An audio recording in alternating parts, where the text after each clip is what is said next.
नमस्कार मित्रांनो, आजच्या व्हिडिओमध्ये आपण शिक्षण क्षेत्राशी संबंधित शिक्षक भरतीची संदर्भित महत्त्वाचे असे दोन मुद्द्यांवरती इन्फॉर्मेशन पाहणार आहोत।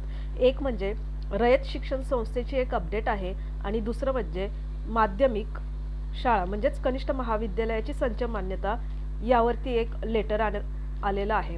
अशा दोन प्रकारचे इन्फॉर्मेशन आजच्या व्हिडिओमध्ये आपण पाहणार आहोत। यातील सगळ्यात पहिलं म्हणजे विभागीय शिक्षण उपसंचालन कार्यालय मुंबई 15 तारखेचा हे लेटर आहे आणि यामध्ये 2023 आणि 24च्या संच मान्यतेशी संबंधित इन्फॉर्मेशन देण्यात आलेली आहे।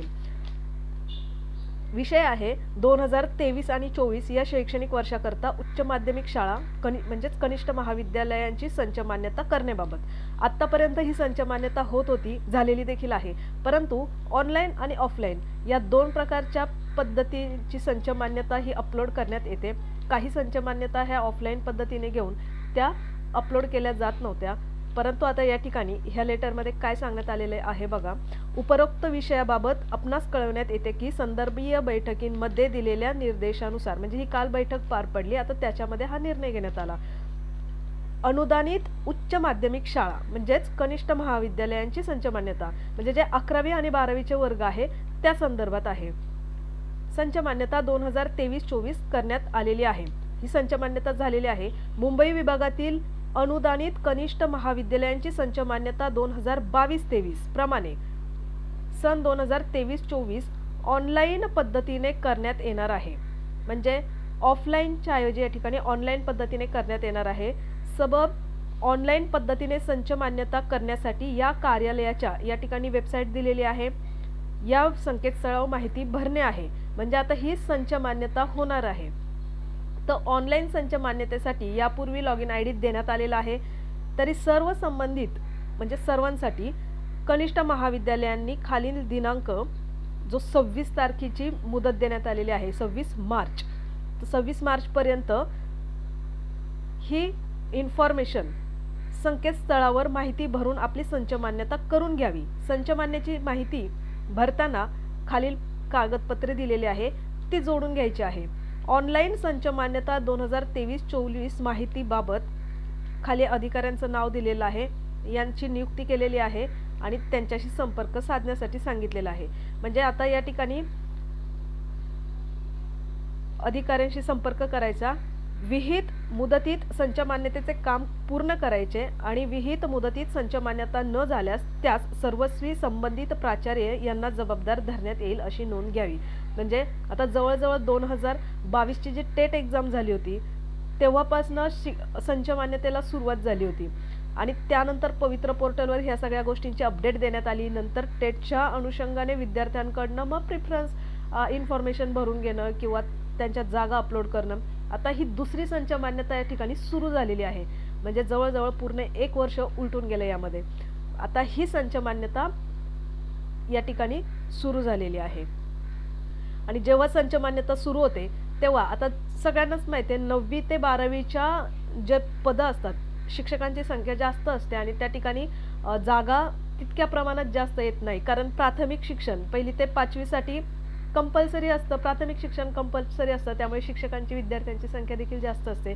परंतु माध्यमिक उच्च माध्यमिक ह्या शिक्षणामध्ये थोडा फरक पडतो, शिक्षक असतात परंतु विद्यार्थ्यांची संख्या कमी कमी होत जाते आणि त्यामुळे तितक्या प्रमाणात पदांची संख्या कमी कमी होत जाते। आता या ठिकाणी संच मान्यतेला सुरुवात झालेली आहे, म्हणजे निश्चितच याच्यामध्ये जी रिक्त पदे आहेत तो रिक्त पदांचा अहवाल याच्यामध्ये येतो आणि नंतर यातून पुढील जी शिक्षक पद भरती आहे त्यामध्ये या पदांचा उल्लेख असणार, म्हणजे ह्या रिक्त पदांचा अहवाल ऑलरेडी त्या ठिकाणी तयार असणार आहे।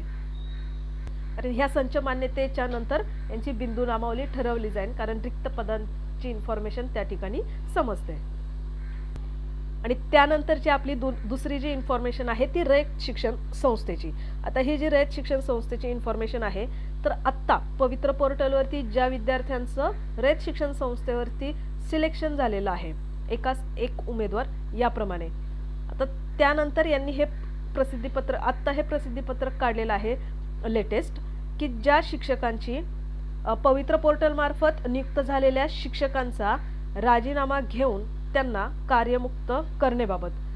पण आता हे पवित्र पोर्टल मार्फत कुठे नियुक्ती झाली, ज्यांची नगरपालिका, महानगरपालिका म्हणजे ज्यांची झेडपीच्या शाळेमध्ये निवड झालेली आहे अशा विद्यार्थ्यांसाठीची ही इन्फॉर्मेशन किंवा त्यांच्यासाठी हे प्रसिद्धीपत्रक आहे असं समजा. उपरोक्त विषयास कळविण्यात येते की रयत शिक्षण संस्थेच्या विविध शाखांमध्ये सन 2019-20 मध्ये शासनाकडून पवित्र पोर्टल मार्फत शिक्षक सेवकांची नियुक्ती झालेली आहे. सदर नियुक्ती झालेल्या सेवकांपैकी काही सेवकांनी सन 2022 मध्ये झालेली पवित्र पोर्टल परीक्षा म्हणजे स्टेटची जी एक्झाम आहे ती दिलेली असून त्यामधून त्यांची नियुक्ती जिल्हा परिषद, महानगरपालिका किंवा खाजगी संस्थेच्या शाळांमध्ये झालेली आहे. म्हणजे ज्यांची खाजगी संस्थांच्या शाळांमध्ये देखील ज्यांची झालेली आहे आणि जे ऑलरेडी आता त्या ठिकाणी काम करतात अशा सेवकांपैकी ज्यांची निवड संबंधित जिल्हा परिषद, महानगरपालिका, खाजगी संस्थेतील शाळांमध्ये झाली त्यांनी सदर ठिकाणी रुजू होण्यास परवानगी मागितलेली आहे. अशा सेवकांच्या बाबतीत खालीलप्रमाणे कार्यवाही करावी.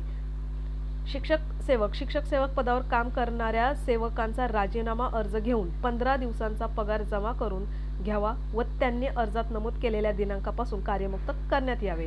म्हणजे जे रयत शिक्षण संस्थेच्या ज्या काही शाळा आहेत त्याच्यामध्ये काम करणारे जे शिक्षक आहेत जे त्यांची निवड महानगरपालिका असेल, जिल्हा परिषद असेल त्यांच्यावर झाली, त्यांनी तिकडे त्यांना त्यांची बदली करून घेण्यासाठी या रयत शिक्षण संस्थेच्या शाळेमधून त्यांना त्यांचा राजीनामा स्वीकारून म्हणजेच त्यांना कार्यमुक्त या ठिकाणी करण्यात येईल. नियमित वेतन श्रेणी शिक्षक पदावर काम करणाऱ्या सेवकांचा राजीनामा अर्ज घेऊन 3 महिन्यांच्या बेसिस पेची रक्कम जमा करून घेऊन त्यांनी अर्जात नमूद केलेल्या दिनांकापासून कार्यमुक्त करण्यात यावे. शासकीय अधिकाऱ्याने कर्मचाऱ्याने शासकीय सेवेत रुजू होण्यापूर्वी ज्या पदाकरिता अर्ज पाठवला होता त्या पदावरील नियुक्ती स्वीकारण्यासाठी सध्याच्या पदाचा राजीनामा तांत्रिक बाब औपचारिक म्हणून स्वीकारण्यात यावा अशी विनंती सेवकांची अर्जामध्ये केलेली असावी. कारण एका पदावरून जेव्हा दुसऱ्या पदावर जायचं असतं तेव्हा पहिल्या पदाचा हा राजीनामा द्यावा लागतो, साहजिकच आहे ते. आता या ठिकाणी विद्यार्थ्यांना फायदा कुठे होणार आहे की रयत शिक्षण संस्थेमधनं जे उमेदवार आता त्यांचं ऑलरेडी सिलेक्शन झालेलं आहे. म्हणजे जे 11,000 प्लस उमेदवार होते त्या उमेदवारांमध्येच ह्या उमेदवारांचं नाव असणार. आता ते त्यांच्या नगरपालिका असेल किंवा झेडपीच्या शाळेंवरती रयत शिक्षण संस्थेमधनं तिकडे जातील. तेव्हा रयत शिक्षणमध्ये ज्या जागा रिक्त असतील त्यावरती आता जी दुसरी लिस्ट लागेल त्यामध्ये अशा विद्यार्थ्यांना संधी भेटेल. यामध्ये विथ इंटरव्ह्यू या प्रकारची ती आता नेक्स्ट लिस्ट जी लागणार आहे ती विथ इंटरव्ह्यू आणि 1:10 प्रमाण याप्रमाणे आता ही दुसरी लिस्ट लागेल. म्हणजे त्या विद्यार्थ्यांना या ठिकाणी संधी भेटेल.